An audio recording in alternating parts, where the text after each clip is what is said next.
سلام و درود بچه‌ها. من مهدی ام. امروز اومدیم در رابطه با همستر کمبت با هم صحبت کنیم. مهمترین سوالی که میپرسن اینه که خب قیمت همستر چقدر میشه، کی لیست میشه، چجوری میتونیم اون رو به کیف پولمون انتقال بدیم و چه کیف پولی مناسبه برای نقل و انتقال این ارز. البته سوالی هم در مورد صرافی میپرسن و اون اینه که خب کدوم صرافی داخلی برای خود همستر خیلی بهتره و توی کدوم یکی از این صرافی ایرانی که داریم میتونیم همستر رو خیلی راحت‌تر بفروشیم. اول از همه میرم سراغ قیمت. ببینید روند اصلی تعیین قیمت یه ارز مثل همستر یا نات کوین یا هر ارزی که به طور کلی وجود داره به این صورتی که اول از همه چقدر سکه استخراج میشه و در کل دوران استخراج این ارز چقدر سکه به قول معروف ماین میشه، حالا توسط گوشی ها یا توسط هر نرم افزار یا سخت افزار دیگه و چقدرش رو خود تیم توسعه دهنده همستر میخواد اون رو وارد چرخه بکنه و چقدرش رو برای خودش نگهداری بکنه. الان اگه بخوام یه مثال بزنم میتونیم بریم سراغ نات کوین که خیلی معروف شده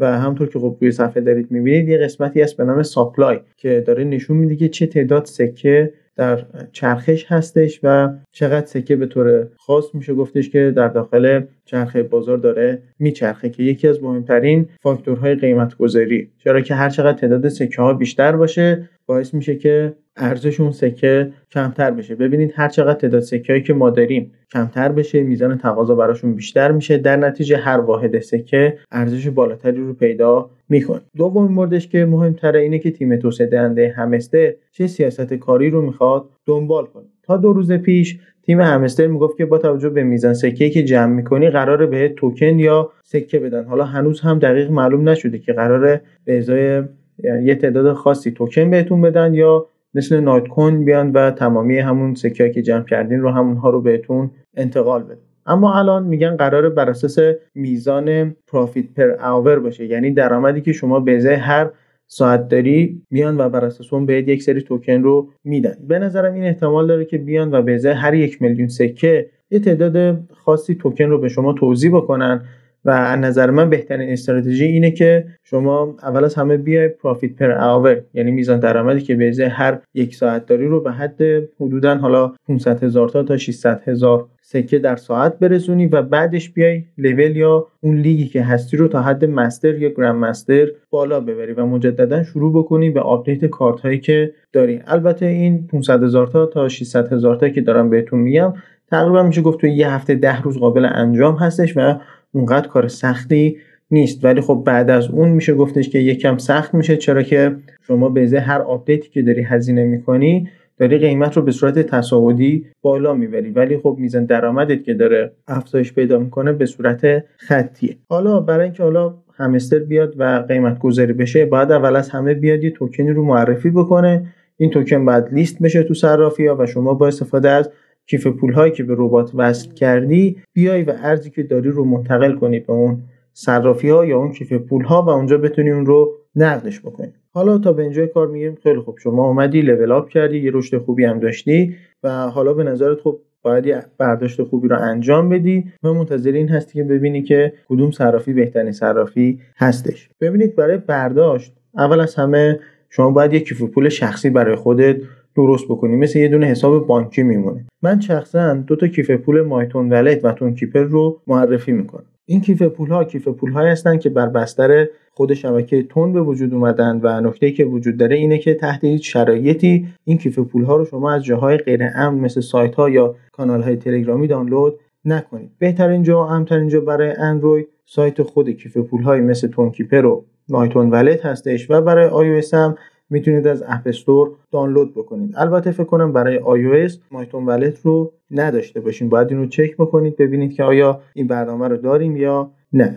وقتی کیف پول رو نصب میکنیم وارد برنامه میشیم و گزینه Create New Wallet رو میزنیم. البته گزینه Import Existing Wallet هم داره و برای بازیابی کیف پول هایی هستش که قبلا ایجاد شده و شما اون کد رمز 24 کلمه‌ای رو دارید. حالا ما میگیم که اصلا کیف پول جدیدی نداریم، گزینه Create New Wallet رو میزنیم، یه رمز 4 رقمی ازمون میخواد که من 4 تا 1 رو به عنوان تست میزنم. بعدش گزینه رینتر رو از ما میخواد که ما یک بار دیگه این رمز رو میزنیم، یعنی 4 تا 1 رو میزنم و بعدش وارد گزینه Enable Notification میشیم که این برای این هستش که بیاد و نوتیفیکیشن ها رو برای شما نشون بده، من اون رو هم میزنم و تمام، کیف پول برای ما ساخته شد و از الان قابل استفاده است.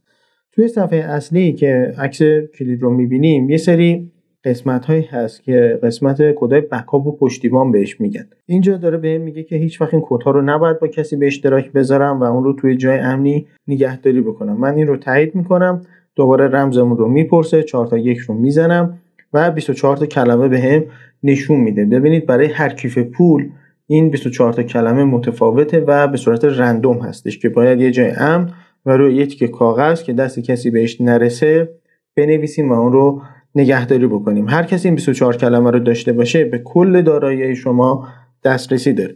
بعد نوشتن 24 کلمه از همون میخواد که 3 تا از اون 24 کلمه رو که ترتیبش رو هم به شماره زده اینجا وارد بکنیم که شماره 3 و 5 و 6 رو از من میخواد. من اینها رو وارد میکنم.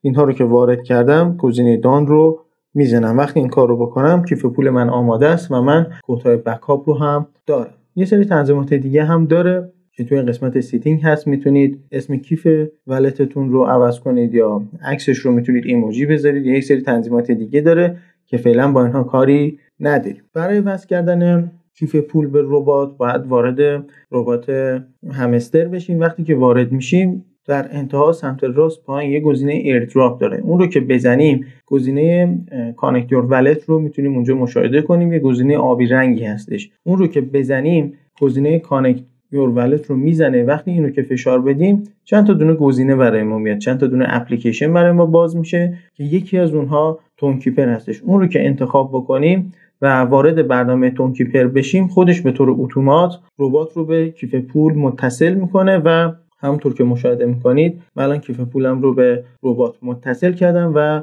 یه تیک آبی کوچیکی باید بغل این گزینه بیاد که اگر اون رو بزنه یعنی کیف پول من به ربات متصل شده.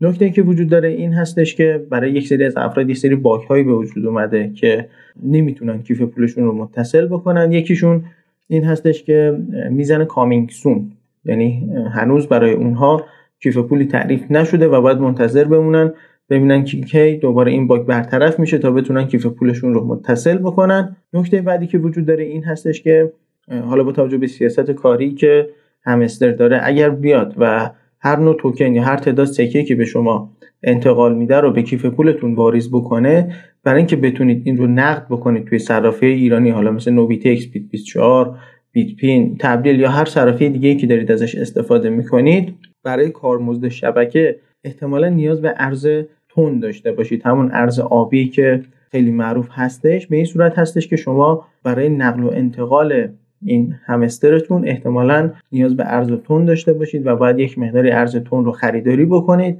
حالا از صرافی‌های ایرانی مثل نوبیتکس و اینجور چیزها و اون رو منتقل بکنید به کیف پولتون. وقتی این کارو کردید میتونید اون ارز رو انتقال بدید به صرافی که به حال داخلش لیست شده، اون رو بفروشید و مابقی ارز تونی که خریداری کرده بودید رو مجددا میتونید به صرافی انتقال بدید و اون رو هم بفروشید. شخصا در رابطه با همستر میتونم بگم که حالا این جوی که فعلا به وجود اومده در بین مردمان کشور ما داستانش به این صورت هستش که به خاطر اینکه نات کوین خیلی موفق شد و باعث شد که خب خیلی از افراد یک درآمدهای عجیب و غریبی داشته باشن از این نات کوین، باعث شد که یک جوی مجددا شروع بشه. ولی خب با توجه به حجم خیلی زیادی که من دارم بین مردم میبینم، با توجه به اینکه همه دارن تلاش میکنن، فکر نکنم موفقیتی که نات کوین تجربه کرده رو هم همستر بتونه اون رو تجربه کنه. ولی خب به هر حال هممون خوشبین هستیم. امیدوارم که اگر قرار باشه موفقیتی باشه بهتره که برای همه باشه و همه بتونن به قول معروف یه دل سیر از این ارز سود کافی رو ببرن. ممنون که تا به اینجا با من بودید. من مهدی هستم و اینجا کانال امیکا هستش. این ویدیو رو درست کردیم تا یک سری اطلاعات رو بالاتر ببریم و سوالاتی که خیلی از شما دوستان در رابطه با این ارز از من پرسیده بودین رو پاسخگو باشیم. ممنون ازتون. خدایا رو نگهدارتون.